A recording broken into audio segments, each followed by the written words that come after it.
ગુજરાતમાં હાલ એક બંધારણને લઈને ખૂબ જ ચર્ચાઓ થઈ રહી છે. એ છે ઠાકોર સમાજનું બંધારણ.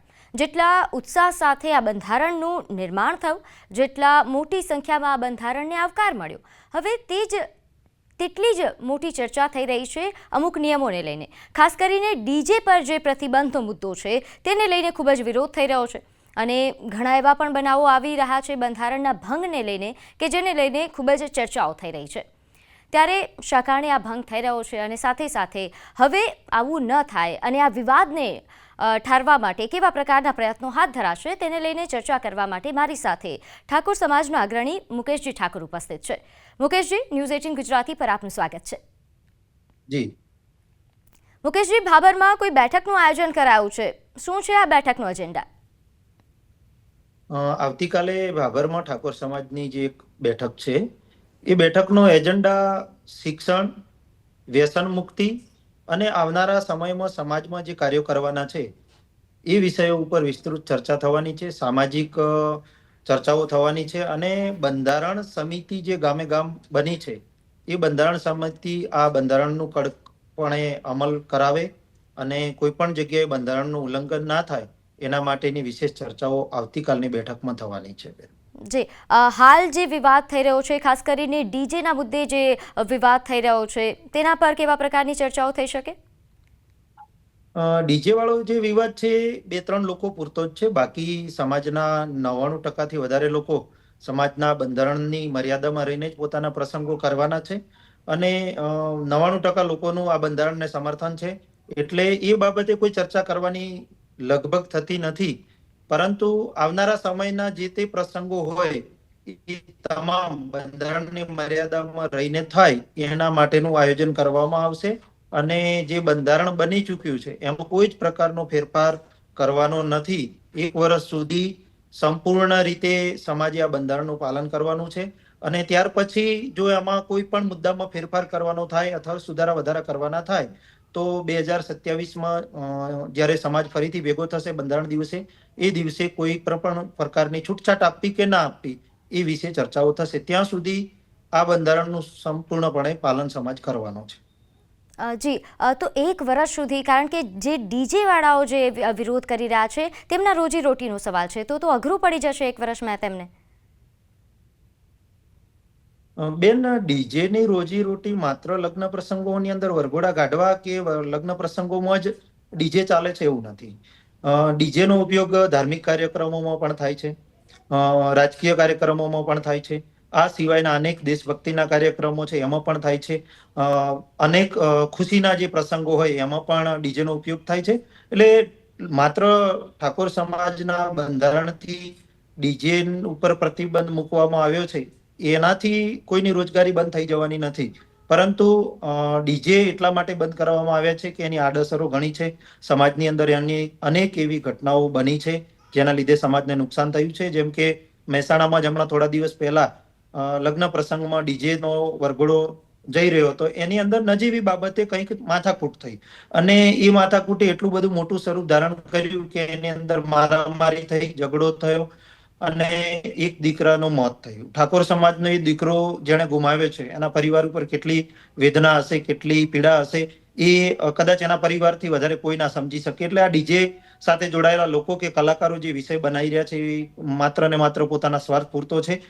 સમાજના જાગૃત લોકોએ, સમાજના શ્રેષ્ઠીઓએ, સમાજના આગેવાનોએ, જે લોકો 20-25 વર્ષથી સમાજની ચિંતા કરી રહ્યા છે એવા સમાજના અગ્રણી આગેવાનોએ સમાજમાં આ પ્રકારનું નુકસાન ના થાય, આવનારા સમયમાં સમાજની કોઈ આવી ઘટનાઓ ના બને એના માટે આ ડીજે ઉપર પ્રતિબંધ. બિલકુલ, પણ સવાલ એ છે કે જે વિરોધ કરી રહ્યા છે તો તમારા સમાજના છે અને સમાજનું કોઈ બંધારણ બને તો તમામ સહભાગી થાય, તમામ માની જાય એ જરૂરી છે. વિરોધ કરવામાં માત્ર 2 કે 3 વ્યક્તિ જ છે બેન. 20 થી 22 લાખની સંખ્યા છે 3 જિલ્લાની ઠાકોર સમાજની, તો એમાંથી 2-3 લોકો વિરોધ કરે છે એ કોઈ સાંભળવાનું નથી અને સમાજ એમની વાત ધ્યાનમાં પણ લેવાનો નથી. એવું કેમ? સમાજમાં તો બધાનો અવાજ એ જરૂરી છે, બધાની પોતાની રજૂઆત હોય એ સાંભળવી જ જોઈએ ને.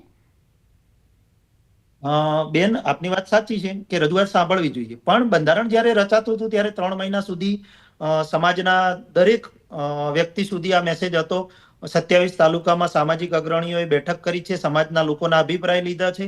એ સમયે ક્યારેય કોઈ પણ વ્યક્તિએ વિરોધ કર્યો નથી કે કોઈ પોતાની વાત મૂકી નથી. અત્યારે જે 2-3 લોકો સમાજમાં આ જે નેગેટિવિટી ફેલાવી રહ્યા છે, ડીજે ચાલુ રહેવું જોઈએ, ડીજે અમે વગાડશું, પણ ક્યાં વગાડશો? સમાજ તમને ઘૂસવા જ નહીં દે. સમાજ તમને કોઈ પણ જગ્યાએ ઉભા નહીં રહેવા દે, તો તમે કોના પ્રસંગમાં જઈને ડીજે વગાડશો? ક્યાં જઈને લાઈવ પ્રોગ્રામ કરશો? જી, અચ્છા, વાત જો 2-3 લોકોની જ હોય તો 2-3 લોકોને તો તમે બોલાવીને સમજાવી શકો ને? એ સમજાવવાનો પ્રયત્ન બંધારણ સમિતિ કરશે. આખા સમાજનો આ વિષય છે, કોઈ એક વ્યક્તિ એમને નહીં સમજાવી શકે, પરંતુ એમને સમાજ જોડે ચર્ચા કરવી જોઈએ, સમાજ જોડે બેસવું જોઈએ, સમાજના આગેવાનો જોડે વાત મૂકવી જોઈએ કે ભાઈ અમે આ વાત સાથે સંમત નથી. તો તમે જ્યારે બંધારણ બનતું હતું, બંધારણની રચના થતી હતી, ત્યારે તમે ક્યાં સુઈ ગયા હતા? જ્યારે સમાજે તાલુકે બેઠકો કરી, બધાના અભિપ્રાય લીધા, ત્યારે સ્પષ્ટ વાત હતી કે ભાઈ લગ્ન પ્રસંગની અંદર સમાજ ડીજે બંધ કરવાનો છે અને સંપૂર્ણપણે ડીજે પ્રથા બંધ કરવાની છે.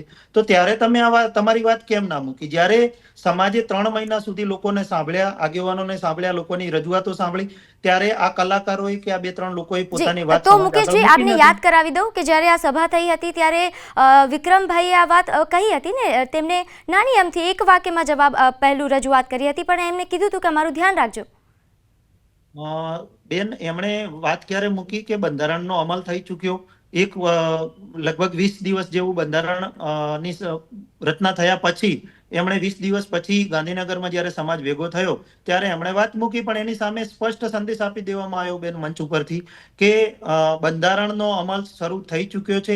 1 વર્ષ માટે જેટલા પણ નિયમો બન્યા છે, તમામ નિયમોનું પાલન સમાજે કરવાનું છે. આ નિયમોમાં કઈ ફેરફાર કરવો કે ના કરવો, કોઈ બંધારણમાં છૂટછાટ આપવી કે ના આપવી, એ વિષય 2027માં જ્યારે સમાજ ભેગો થશે, બંધારણ દિવસની ઉજવણી કરશે, ત્યારે સમાજના સલાહ સૂચન લઈ, માર્ગદર્શન લઈ અને આ વિષયને સમાજ આગળ મૂકવામાં આવશે. સમાજ જો છૂટછાટ આપશે, બંધારણ સમિતિ જો આ વિષયમાં કોઈ છૂટછાટ આપશે, તો જ આ વિષય વિચારવામાં આવશે. બાકી ત્યાં સુધી સંપૂર્ણપણે આ બંધારણનો અમલ કરવાનો રહેશે. આવો સ્પષ્ટ સંદેશ વિક્રમ ઠાકોરને મંચ ઉપરથી જ આપી દેવામાં આવ્યો હતો. ત્યાર પછી આ વિષય એમણે ઉપાડ્યો છે. એટલે સમાજ આ વાત સાંભળવાનો નથી. સમાજની સામે રહીને કોઈ પ્રયત્ન કરશે, સમાજથી ઉપરવટ જઈને કોઈ પ્રયત્ન કરશે, તો એને સમાજ જવાબ પણ 100% આપશે. અને આપણે જોયું છે કે ગબ્બર ઠાકોર અને અર્જુન ઠાકોરે જે સમાજથી ઉપરવટ જઈ અને આ લગ્ન પ્રસંગમાં લાઈવ ડીજે સાથે વરઘોડો કાઢ્યો, તો સમાજે એમની સામે કાર્યવાહી કરી છે. એ જ પ્રકારે કોઈ પણ વ્યક્તિ પ્રયત્ન કરશે તો એની સામે સમાજ કાર્યવાહી કરશે. અચ્છા, હમણાં દિનેશભાઈનું એક નિવેદન ખૂબ જ ચર્ચામાં આવ્યું છે, તો આગેવાનો અને આ કલાકારો વચ્ચેની જે હાલ આ નિવેદનબાજી થઈ રહી છે, આક્ષેપબાજીઓ થઈ રહી છે, તેનાથી સમાજને ખોટો મેસેજ નહીં જાય? બેન, મેં કહ્યું એમ 99% સમાજ બંધારણના સમર્થનમાં છે અને 2-3 લોકો આ જે વિવાદો ઉભા કરી રહ્યા છે એ લાંબો સમય ચાલવાના નથી. થોડા જ દિવસમાં એ લોકો થાકી જવાના છે. આવડા મોટા નિર્ણયની સામે માત્ર 2-3 લોકો વાંધો ઉઠાવે, એમની વાત મૂકે, તો એ કોઈ સાંભળવાનું જ નથી. સમાજ એમને જડબાતોડ જવાબ આપશે અને સમાજની સામે એ લોકો રહેશે તો એ થાકી જવાના છે, એકલા પડી જવાના છે. એટલે આવનારા ટૂંકા સમયમાં આ વિષય સોર્ટ આઉટ થશે અને સમાજની અંદર આ વિષય આગળ કોઈ જગ્યાએ વધશે નહીં. જી, હું ફરીથી બેઠકની ચર્ચા કરી લઉં. આ બેઠકમાં કોણ કોણ હાજર રહેશે? બાબર ખાતે જે આવતીકાલે બેઠક થવાની છે એમાં બાબર તાલુકાના સામાજિક તમામ આગેવાનો ઉપસ્થિત રહેવાના છે. જ્ઞાનીબેન કદાચ દિલ્હી હોઈ શકે તો ઉપસ્થિત નહીં રહી શકે, પણ મંત્રી શ્રી સ્વરૂપજી ઠાકોર પણ કદાચ ઉપસ્થિત રહી શકે છે, લવિંગજી પણ ઉપસ્થિત રહી શકે છે. શિક્ષણ સાથે જોડાયેલા સામાજિક અગ્રણીઓ, સામાજિક જાગૃતિ સાથે જોડાયેલા સામાજિક અગ્રણીઓ અને જે બંધારણ સમિતિ છે, જે ગામે ગામ બંધારણ સમિતિની રચના કરવાની છે, એટલે તાલુકા બંધારણ સમિતિના આગેવાનો આ બેઠકની અંદર હાજર રહી શકે છે. અલ્પેશભાઈ હાજર રહેવાના છે? ના, અલ્પેશભાઈ આ બેઠકની અંદર હાજર રહેવાના નથી. આ બેઠક માત્ર બાબર તાલુકાના આગેવાનો પૂરતી છે. અચ્છા, આ મુદ્દે તમારી અલ્પેશભાઈ જોડે કોઈ ચર્ચા થઈ છે? આ બનાસકાંઠા, વાવ, થરાદ અને પાટણ જિલ્લાના આગેવાનોનો આ નિર્ણય છે. બંધારણ સમિતિ બની છે, એમનો નિર્ણય છે. એટલે અલ્પેશભાઈ સામાજિક જાગૃતિના શિક્ષણના કામ સાથે અમારી સાથે છે, સમાજની સાથે છે.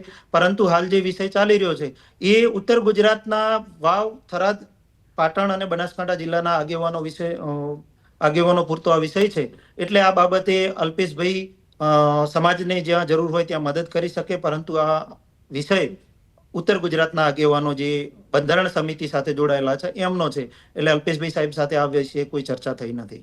અચ્છા, જે વિરોધ કરી રહ્યા છે, વિક્રમભાઈની વાત કરીએ કે પછી ગબ્બરભાઈની વાત કરીએ, અર્જુનભાઈની વાત કરીએ, તેમના સાથે આપની કોઈ સીધી ચર્ચા થઈ છે? ના, અમારી કોઈ ચર્ચા નથી થઈ. એમની સાથે બંધારણ સમિતિ તો તમે અને એમને તાલુકાના કોઈ સંદેશ આપવા માંગો છો? એમને હું એટલો જ સંદેશ આપવા માંગુ છું કે સમાજની સામે રહેશો, સમાજની ઉપરવટ જશો તો તમે થાકી જશો, એકલા પડી જશો. એના કરતા સમાજે તમને મોટા કર્યા છે, સમાજના હજારો લાખો લોકો તમને સમર્થન આપ્યું છે, વ્યૂ તમારા લાખો મનની સંખ્યામાં છે, એના કારણે તમારી લાખો રૂપિયાની ઇન્કમ ચાલી રહી છે. એ બંધ ના થઈ જાય એના માટે તમે સમાજની સાથે રહો, સમાજને મદદ કરો. સમાજના 99% લોકો આ બંધારણને સમર્થન આપી રહ્યા છે. સમાજના હજારો લોકોના અભિપ્રાય લઈને જ્યારે આ બંધારણ બનાવવામાં આવ્યું છે અને એ બંધારણ સમાજના આવનારા સમયમાં સમાજને વિકાસ તરફ લઈ જવાનું છે, સમાજમાંથી કુરિવાજો, ખોટા ખર્ચાઓ ઓછા થાય એના માટે સમાજે ચિંતા કરી છે. તો એમાં ગબ્બર ઠાકોર, અર્જુન ઠાકોર અને વિક્રમભાઈએ સાથ અને સહકાર આપવો જોઈએ, આ બંધારણને સમર્થન આપવું જોઈએ અને સમાજની સાથે રહી અને તમે તમારું કામ પણ ચલાવો અને સમાજના વિકાસના કામમાં મદદરૂપ બનો, એ હું એમને કહેવા માંગુ છું. જી, આભાર આપ અમારી સાથે જોડાયા તે બદલ.